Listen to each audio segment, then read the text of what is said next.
سے پہلی چیز ہوتی ہے اذان. اذان جو ہوتی ہے اس کے اثرات بھی ہوتے ہیں.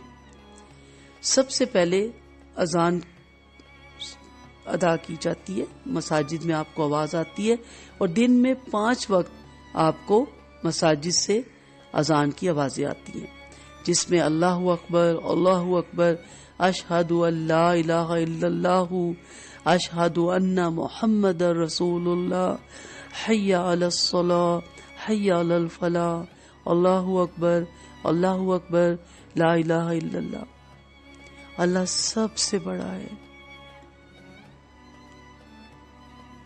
اللہ سب سے بڑا ہے. کیا وجہ ہے کہ جب ہم کہتے ہیں اللہ ہی بڑا ہے، اللہ سب سے بڑا ہے، بڑا سب سے نہیں، وہی بڑا ہے، تو ہمارے اندر کے تار کیوں نہیں ہلتے؟ ہمیں اس کی بڑائی سے ہمارے رونگٹے کھڑے کیوں نہیں ہو جاتے؟ اور اذان میں کہا جاتا ہے میں گواہی دیتا ہوں اللہ کے سوا کوئی معبود نہیں، کوئی بندگی کا حقدار نہیں، میں گواہی دیتا ہوں کہ محمد صلی اللہ علیہ وسلم اللہ کے رسول ہیں. کیا میں واقعی یہ گواہی دیتی ہوں، یا اس کے بعد اس کے سوا کوئی عبادت کے لائق نہیں اور میں ماتھے کہاں جا کے ٹیکتی ہوں؟ آپ کہیں گے یہ آنٹی کہاں سے کہاں بات لے جاتی ہے. سوچا کرے نا، یہ کوئی کھیل تماشا ہے؟ یہ کوئی 5 ٹائم پوئم ہے بچوں کو سکھائی گئی جنہیں پتا کچھ نہیں ہوتا، بچپن میں رٹوا دیتے ہیں اور بڑے ہو کے پتا چلتا ہے اچھا اس کے تو یہ میننگز تھے. یہ رٹی بھی کوئی چیزیں ہیں ہمارے لیے؟ یہ ہمارے عہد ہیں اللہ سے، یہ ہمارے الفاظ ہیں اللہ سے کہ کوئی بندگی کا حقدار نہیں، کوئی معبود نہیں، میں گواہی دیتی ہوں کہ محمد صلی اللہ علیہ وسلم اللہ کے رسول ہیں.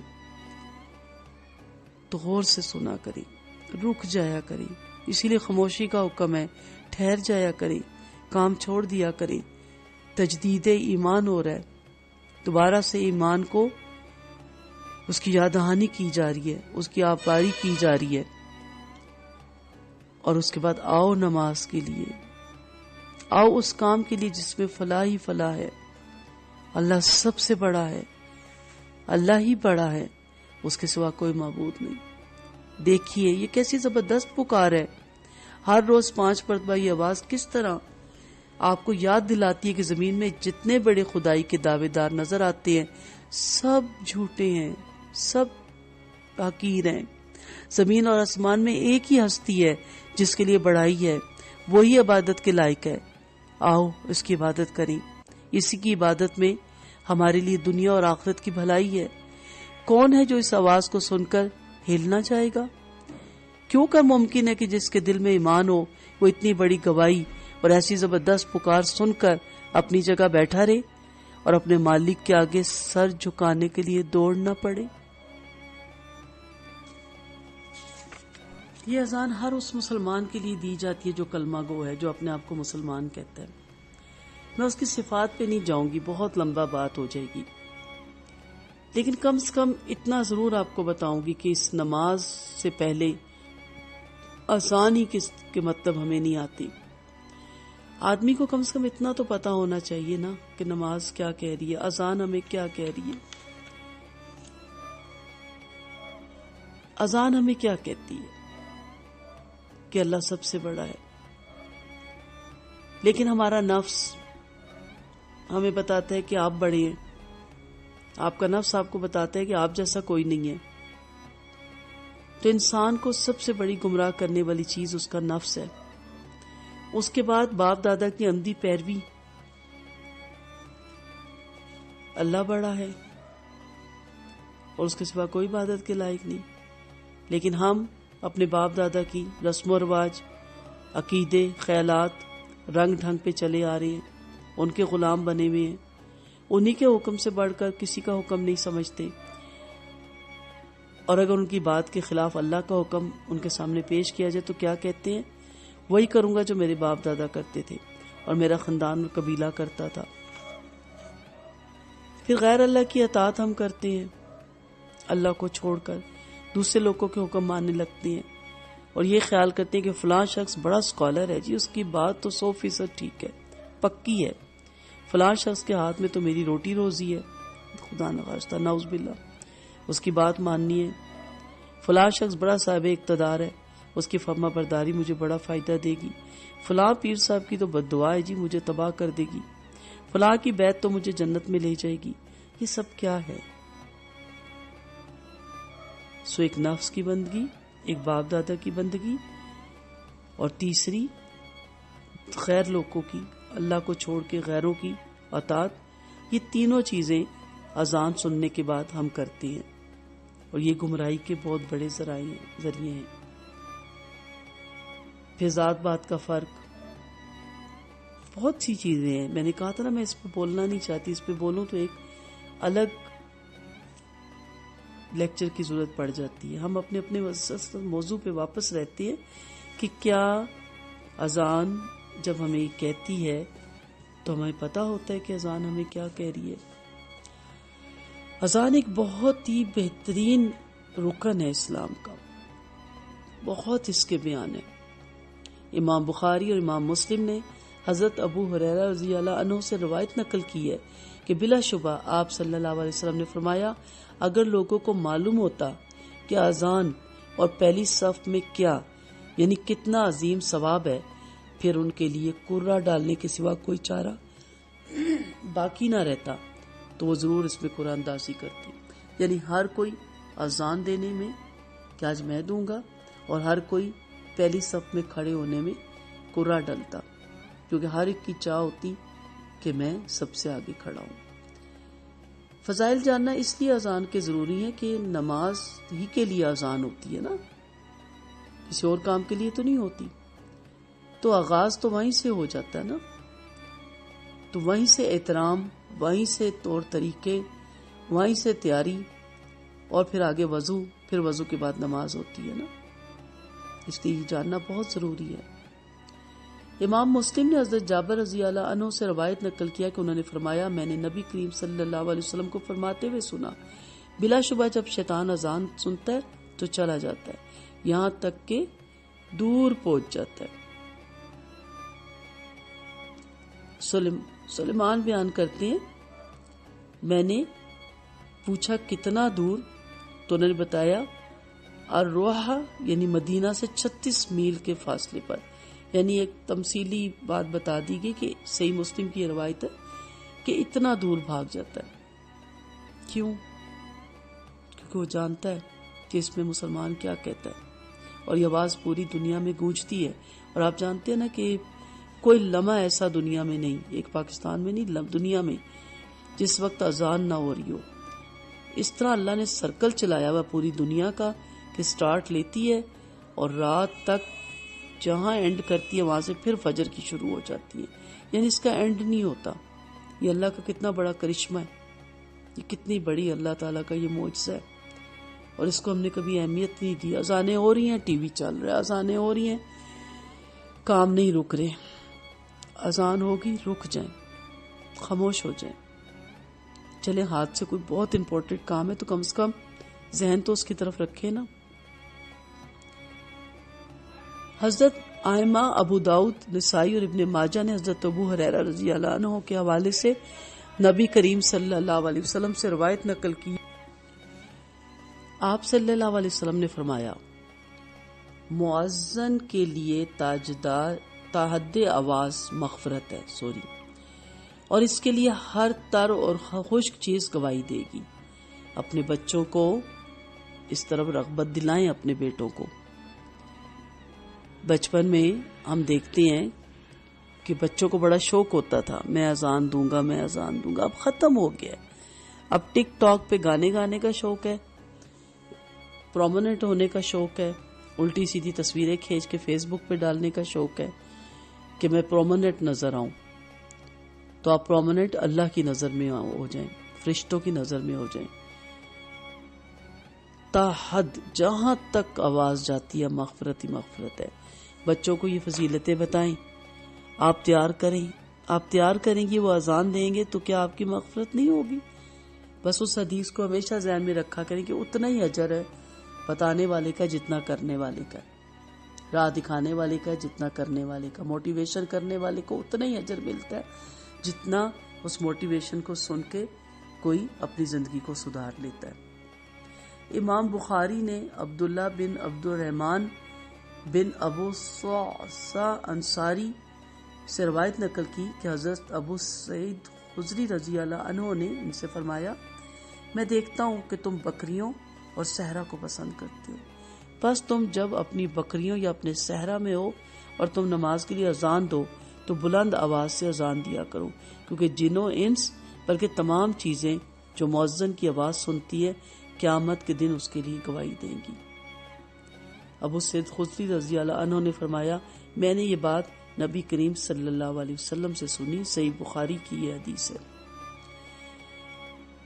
مؤذن کے ساتھ نماز پڑھنے والوں کا بہت ثواب ہے۔ امام احمد اور امام نسائی نے حضرت برارہ بن اعظم رضی اللہ عنہ سے روایت نقل کی کہ یقیناً نبی کریم صلی اللہ علیہ وسلم نے فرمایا، بلا شبہ اللہ تعالیٰ اور ان کے فرشتے اگلی صف پر درود بھیجتے ہیں اور مؤذن کے لیے تحد آواز مغفرت ہے۔ ہم خواتین اس میں حصہ نہیں لے سکتے، لیکن کم از کم ہم تیار تو کر سکتے ہیں نا۔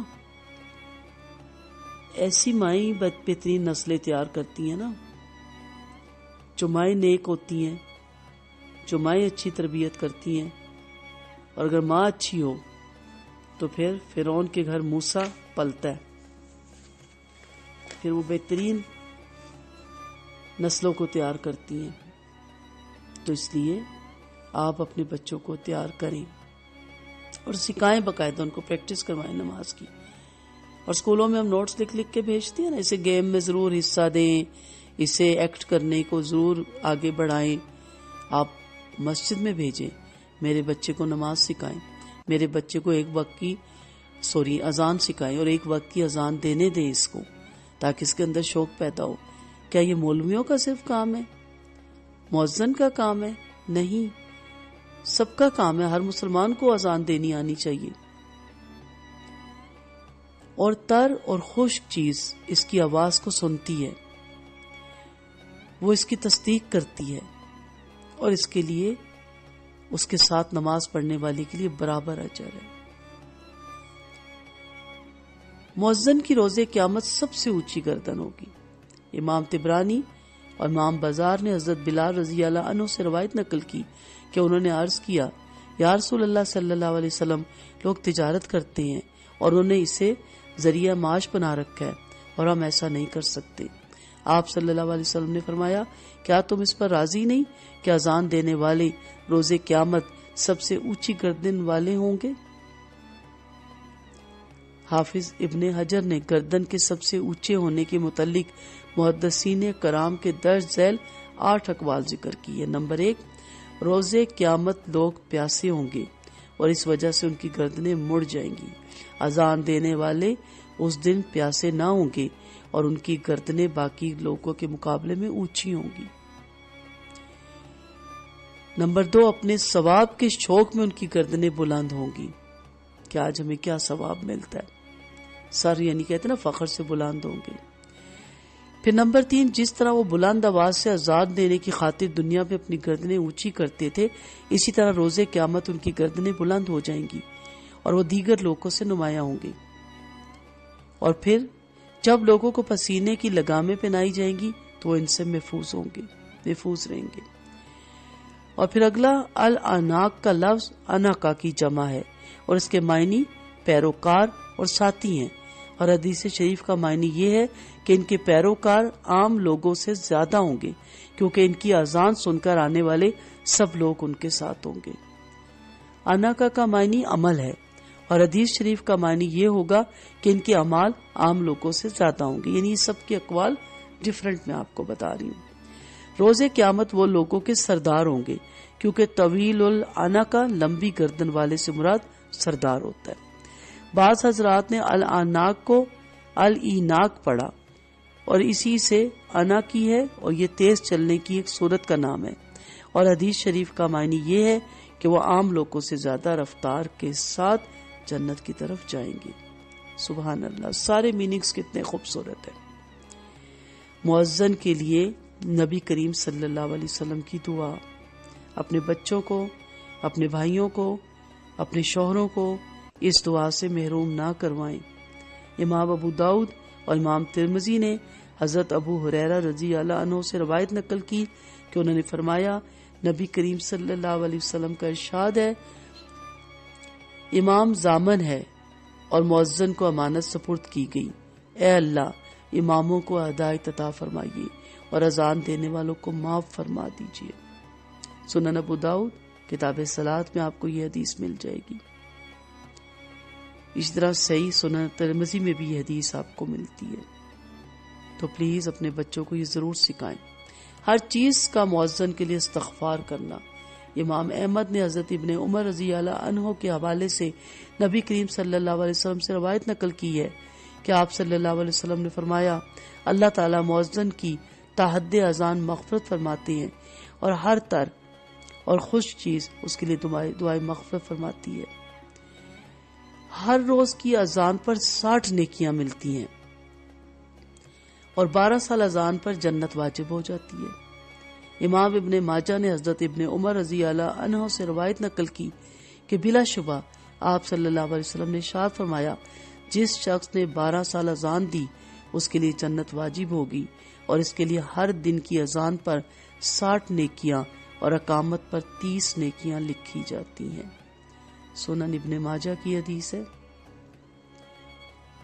کہنے کا مقصد کیا ہے، سمجھانے کا مقصد کیا ہے کہ نماز سے پہلے، وضو سے پہلے اذان کا احترام کیجیے، اذان کو سمجھیے، اس کے الفاظ کو سمجھیے۔ اگر آپ اس کو کہتی ہیں کہ اللہ بڑا ہے تو پھر اسی کو بڑا جانیے۔ اگر آپ کہتے ہیں کہ اس کے سوا کوئی معبود نہیں تو کسی اور کی بندگی نہ کیجیے۔ اگر آپ کہتے ہیں کہ نبی اللہ کے رسول ہیں تو پھر صرف ان کا نام لے کے جھومے مت، ان کے احکامات سن کے گھومے مت، ان کے احکامات پہ عمل کریں۔ نہ جھومنے سے جنت ملتی ہے اور گھوم جانے سے تو پھر آپ خود ہی جانتے ہیں کہ کیا ہے۔ اس لیے ان کا نام کے ساتھ اب اس پہ بھی تفصیلی بات کریں گے، لیکن جب ان کے احکامات آ جائیں تو پھر اس کے بعد دوسری کسی کی بات نہیں، کسی فرقہ، کسی جماعت، کسی پیر، کسی مرشد، کسی استاد، کسی کی بات نہیں، صرف اللہ اور اس کے رسول، ان احکامات پہ چلیں اور ان کے ہی مطابق ہم نماز اپنی ٹھیک کریں گے۔ اللہ تعالی ہم سب کو توفیق دے۔ وآخر دعوانا ان الحمد للہ رب العالمین۔ سبحانک اللہم وبحمدک، نشہد ان لا الہ الا انت، نستغفرک ونتوب الیک۔ السلام علیکم ورحمۃ اللہ وبرکاتہ۔